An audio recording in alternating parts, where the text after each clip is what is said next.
So we've arrived, and in front of us is now a Manila-like construction with huge and massive trucks, cranes and cement mixers. They seem determined to make something very, very different to what used to be here.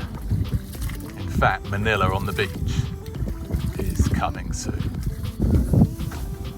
Esmin throws the anchor over, and this is the new Siargao, a massive construction site right in front of the house. Life will never ever be the same here again. This is where the trees, banana trees, will be planted. Raf's got his stuff and he's on his way. And we're back in General Luna, Siargao Island. 3 months ago we left here devastated by the loss of our home.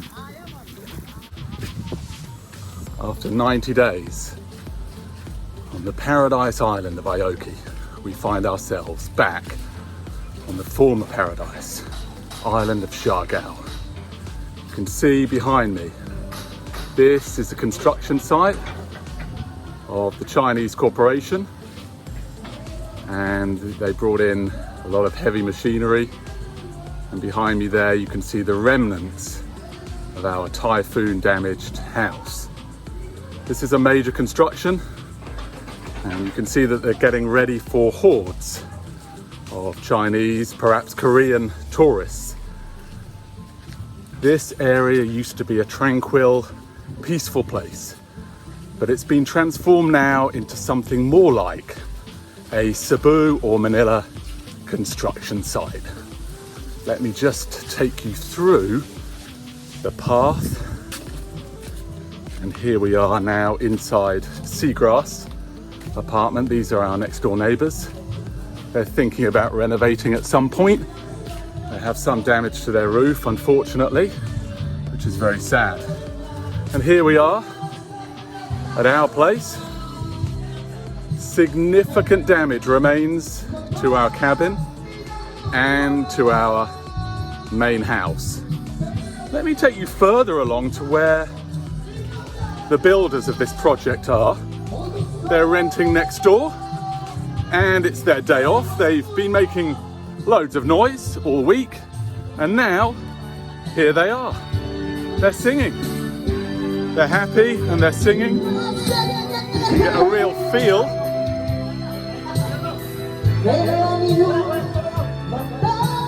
This is Philippine life. It's the edge of the construction site there, and they are truly making a racket. They don't care less. They're not interested in anything other than Kabibo. And Kabibo in Bisaya means fun. And then around us is another piece of land which has turned into a wreck. And then the former hostel of Paratus. The owner here decided to leave Siargao, apparently owing some money under his lease. The construction of his property was predominantly cocoa wood. We can take a look at some of it now, and let's actually go inside.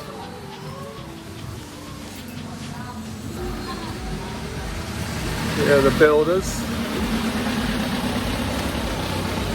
Let's just take you inside here, the Paratus hostel. An absolute wreck, and they've left the Philippines forever, and that business is closed. And then here we had the Instagram trendy Tres Villas, Luna Villas Tres. And you can see that they've made some progress in fixing their roof, but they've gone away from the native style and they've gone now for a more modern roof, as has everyone around here. You can see, in fact, the new vogue is tin roofs for free from the government, and also plywood, and also from other agencies. So tin is now in vogue, and it's not just in vogue for roofs, it's actually the new choice for fencing. So the island isn't recovering in a pretty way. It's recovering in a fairly raw and ugly city-like feel. As for our own house, there it is. Let's see what we can achieve there over forthcoming weeks. Let's now go back to the house. As you can see, some work being done behind me on that trendy resort. Some lovely owners there actually.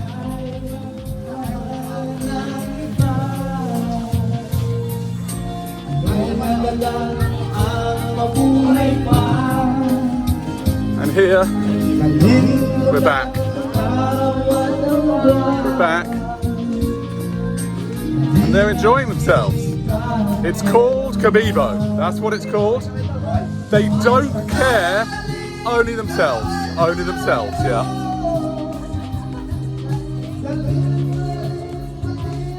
And a track has been cleared somewhat behind us to the street. So now we're back inside, so the singing continues. Behind me is some NEPA, and below that is the repairing metal for our main roof. And you can see that we now have an open border between us and the Gonzaga family. We will be putting up a new wall. Behind me is the hardwood, which arrived yesterday, and that will be used to repair the ceiling and the supports for the roof. And we have already actually started, before the typhoon, this beautiful stone wall, and we're planning to have a well down here and use some more of the spare stone for repairs and additional work on the walling.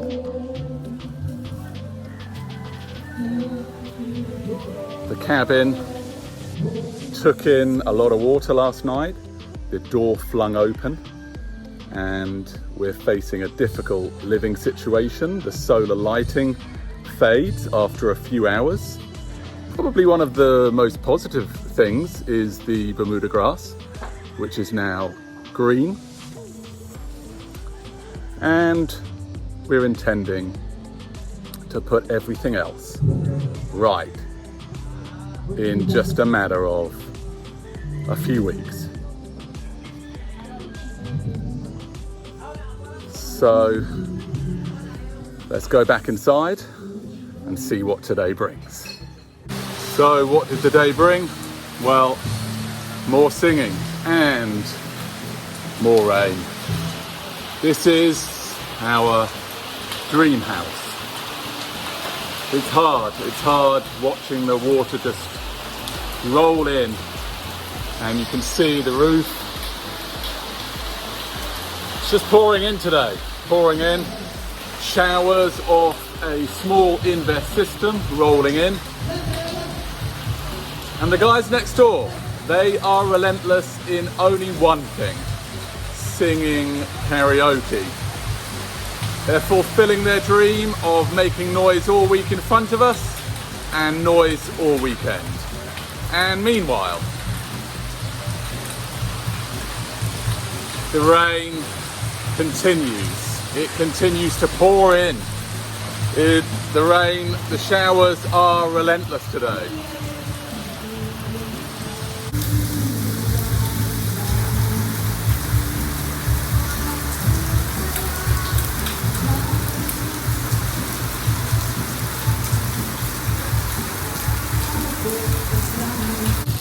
It's hard. It's hard to see our dream home soaked.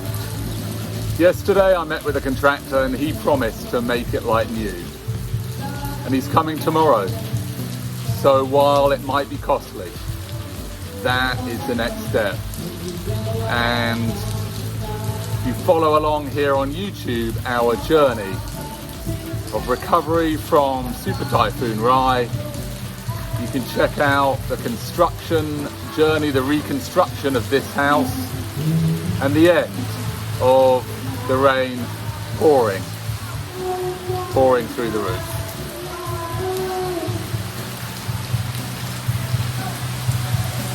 It's a bad day, but it's not going to last forever.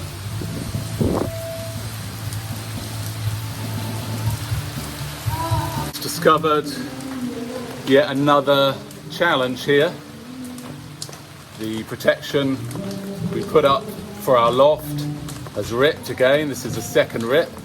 The rain pouring in today on these frequent showers. And I guess this is where I'll leave you today. From our previously beautiful loft, and now the rain has just poured in and turned our dream home into something more of a nightmare after so many years working in Saudi Arabia to fulfill this dream. And then on top of that, our sea view destroyed forever by a major resort construction site. That's it. This is the dream. Troubles in paradise, a dream disrupted. And like I mentioned at the beginning of the film, life won't ever be the same for us here on the island. We'll have to see what God has got in store for us, and we'll just pray for him to make something positive out of this rather bleak and extremely challenging situation.